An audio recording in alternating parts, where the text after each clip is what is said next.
नमस्कार दोस्तों। तो आइए आलोका एजुकेशन चैनल पर आप सब लोगों का स्वागत है। दोस्तों आज हम लोग चर्चा करेंगे कुछ महत्वपूर्ण प्रश्नों के बारे में जो कि परीक्षा की दृष्टि से आप लोगों को अति महत्वपूर्ण है। तो ध्यान दीजिए, पहला क्वेश्चन आप लोगों के सामने है। युद्ध भूमि में बड़ी संख्या में सैनिकों के मारे जाने अथवा आहत हो जाने के बाद किस भारतीय गण अथवा राज्य की स्त्रियों ने सिकंदर महान के विरुद्ध शस्त्र धारण किया था? तो ध्यान रखिए दोस्तों, मशक के स्त्रियों ने। सिकंदर का आक्रमण भारत पर 326 ईसा पूर्व हुआ था। दोस्तों उस समय जो है युद्ध भूमि में बड़ी संख्या में सैनिकों के मारे जाने अथवा आहत हो जाने के बाद मशक की मशक की स्त्रियों ने, भारतीय गण अथवा राज्य की स्त्रियां थीं जो कि सिकंदर के विरुद्ध शस्त्र धारण किया था। उस वीर भारतीय राजा का नाम बताइए जिसे सिकंदर ने झेलम के तट पर पराजित किया था। तो पोरस था, जिसे पुरु के नाम से भी जाना जाता था। पोरस और सिकंदर के मध्य जो है युद्ध हुआ। झेलम के तट पर युद्ध हुआ, यहाँ पर कि पोरस ने वीरता से युद्ध किया, लेकिन दुर्भाग्य था कि बारिश हो जाने के कारण परिस्थितियाँ बिल्कुल पोरस के विपरीत चली गई और इस तरह से जो है सिकंदर द्वारा झेलम के तट पर पोरस पराजित हुआ। टेस्ट देखिए, सेंट्रोकोट से चंद्रगुप्त मौर्य की पहचान किसने की थी? तो सेंट्रोकोट से चंद्रगुप्त मौर्य की पहचान विलियम जोन्स ने की थी। विलियम जोन्स ने सेंट्रोकोट से चंद्रगुप्त मौर्य की पहचान की थी। वह अभिलेख जिससे यह प्रमाणित होता है कि चंद्रगुप्त मौर्य का प्रभाव पश्चिम भारत पर था। तो रुद्रदामन का जूनागढ़ अभिलेख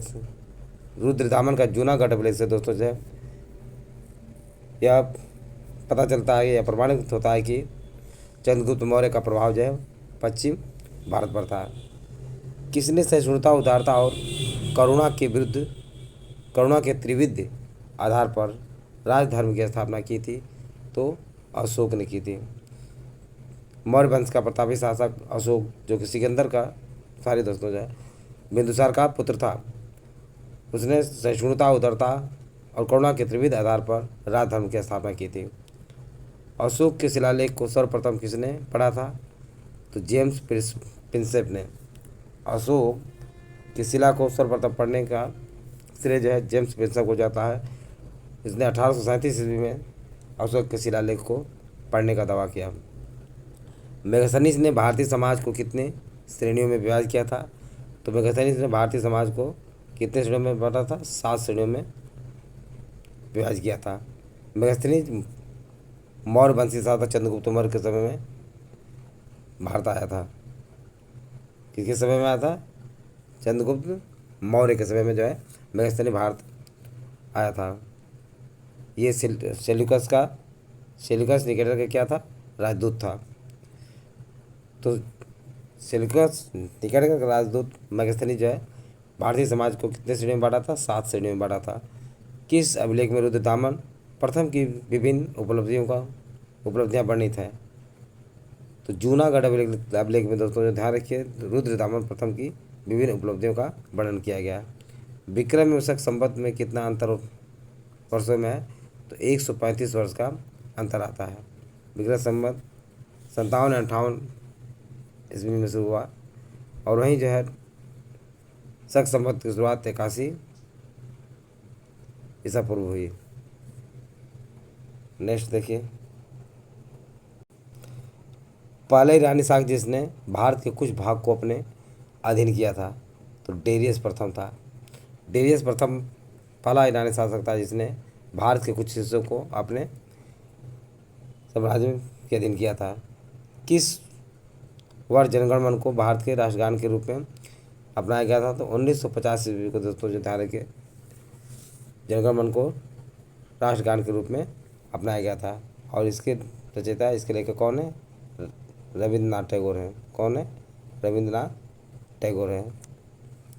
भारतीय संविधान में राज्य के नीति निर्देशक तत्वों की संकल्पना किस देश के संविधान पर आधारित है? तो आयरलैंड के संविधान पर आधारित है। उसी प्रकार मौलिक अधिकार संयुक्त राज्य अमेरिका से, मौलिक कर्तव्य जो है सोवियत रूस से लिया गया है। संशोधन की प्रक्रिया दक्षिण अफ्रीका से लिया गया। नहीं, देखिए, राज्यसभा के गठन में प्रतिभा, अनुभव एवं सेवा को प्रतिनिधित्व देने में भारतीय संविधान निर्माता निम्नांकित उदाहरण से प्रभावित थे। किसके? आयरिश गणतंत्र से प्रभावित थे। राज्यसभा के गठन में प्रतिभा, अनुभव एवं सेवा को प्रतिनिधित्व देने में भारतीय संविधान निर्माता निम्नांकित उदाहरण से प्रभावित थे। आयरिश गणतंत्र से प्रभावित थे। भारतीय संविधान को कितने भागों में विभाजित किया गया है? तो भारतीय संविधान को दोस्तों ध्यान रखिए 22 भागों में विभाजित किया गया और 12 अनुसूचियों तथा 395 अनुच्छेद में 22 भागों में विभाजित किया गया है। 12 अनुसूचियाँ हैं और 395 अनुच्छेद है। भारतीय संविधान के किस अनुसूची में दल बदल विरोधी कानून को रखा गया था?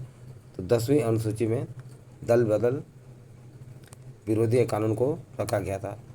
किसमें? 52वें संविधान संशोधन के तहत। 52वें संविधान संशोधन 1985-86 के अंतर्गत। पंचायत को संवैधानिक दर्जा प्रदान किया गया है। पंचायत को संवैधानिक दर्जा कब प्रदान किया गया? अनुच्छेद 243 के अंतर्गत प्रदान किया गया है। भारतीय संविधान के किस अनुच्छेद के अंतर्गत अखिल भारतीय सेवाओं का प्रावधान किया गया है? तो अनुच्छेद 312 के तहत दोस्तों जो है भारतीय संविधान में अखिल भारतीय सेवाओं का प्रावधान किया गया। राष्ट्रपति की सिफारिश के बगैर कोई विधेयक जोकर रखता है विधायिका में नहीं रखा जा सकता है। यह प्रावधान भारत के संविधान के किस अनुच्छेद के अंतर्गत आता है? तो अनुच्छेद 317 के अंतर्गत आता है। भारतीय संविधान में कोई भी विधेयक दोस्तों जो है तब तक वो नियम कानून नहीं बनता है जब तक कि राष्ट्रपति के द्वारा अनुमति मिल जाए या उस पर हस्ताक्षर न किया जाए। हस्ताक्षर जब हो जाने के बाद अनुच्छेद 317 के तहत विधेयक जो है कानून बन जाता है। मुगा रेशम की ऐसी किस्म जो पूरे विश्व में केवल भारत में होती है, कहाँ पे? असम राज्य में होती है। मुगा रेशम की ये जो है पूरे विश्व में केवल भारत के असम राज्य में होती है। भारत में असम राज्य में इरी रेशम का उत्पादन किया जाता है। कर्नाटका भी रेशम का प्रमुख उत्पादक राज्य है। इंदिरा गांधी नहर का उद्गम स्थल कहाँ से है? तो हरिके बैराज से है। इंदिरा गांधी का उद्गम स्थल हरिके बैराज से है। नेक्स्ट, क्रांतिकारी काल की निम्नलिखित लोकप्रिय पत्रिकाओं में से कौन अनेक कारणों से कांग्रेस की आलोचना करती थी? तो बंगवासी काल केसरी। बंगवासी काल केसरी ये क्रांतिकारी काल की लोकप्रिय पत्रिकाएं हैं जो कि अनेक कारणों से कांग्रेस की आलोचना करती थी। लोकमान्य बाल गंगाधर तिलक ने भारतीय स्वतंत्रता संग्राम की सेवा के उद्देश्य से कौन सा समाचार पत्र प्रारंभ किया था? तो केसरी प्रारंभ किया गया था। केसरी के संस्थापक कौन थे? लोकमान्य बाल गंगाधर तिलक थे। भारतीय स्वतंत्रता संग्राम की सेवा के उद्देश्य से केसरी समाचार पत्र का प्रारंभ किया था। अमृत बाजार पत्रिका की स्थापना किसने की थी? तो अमृत बाजार पत्रिका की स्थापना दोस्तों ध्यान रखिए शिशिर कुमार घोष के द्वारा की गई थी। गदर पार्टी का पत्र गदर था, क्या था? एक साप्ताहिक पत्र था। गदर पार्टी का जो पत्र था एक साप्ताहिक पत्र था। गदर पत्र का प्रथम अंक किस भाषा में प्रकाशित हुआ था? तो ध्यान रखिए दोस्तों गदर पत्र का प्रथम अंक जो है उर्दू भाषा में प्रकाशित हुआ था। 1880 के दशक में इंडियन मिरर अखबार का प्रकाशन कहाँ से होता था? तो कोलकाता से। कोलकाता से 1880 के दशक में इंडियन मिरर अखबार का प्रकाशन हुआ करता था। फारसी साप्ताहिक मिरातुल अखबार को प्रकाशित करते थे। कौन थे प्रकाशित करते? राजा राम मोहन राय के द्वारा मिरातुल अखबार को प्रकाशित किया जाता था। अमेरिका में फ्री हिंदुस्तान अखबार किसने शुरू किया था? तारकनाथ दास ने अमेरिका में फ्री हिंदुस्तान अखबार की शुरुआत की थी। पत्रकार के कर्तव्य का निर्वहन करते हुए जेल जाने वाला प्रथम भारतीय कौन था? तो बाल गंगाधर तिलक थे। कौन थे? बाल गंगाधर तिलक थे। किस गवर्नर जनरल के समय भारतीय भाषा प्रेस अधिनियम समाप्त किया गया था? तो लॉर्ड रिपन के समय में समाप्त किया गया था। 1878 का वर्नाक्यूलर प्रेस एक्ट किसने रद्द कर दिया था? तो लॉर्ड रिपन ने कर दिया था। किसने किया था? लॉर्ड रिपन ने कर दिया था। तो ये सारी बातें आप लोगों को समझ में आ गया होगा। यदि वीडियो अच्छा लगा हो तो इसे सब्सक्राइब और लाइक अवश्य करें तथा अपने सगे सब दोस्तों को शेयर करना ना भूलें। थैंक यू दोस्त, नेक्स्ट वीडियो में मिलेंगे।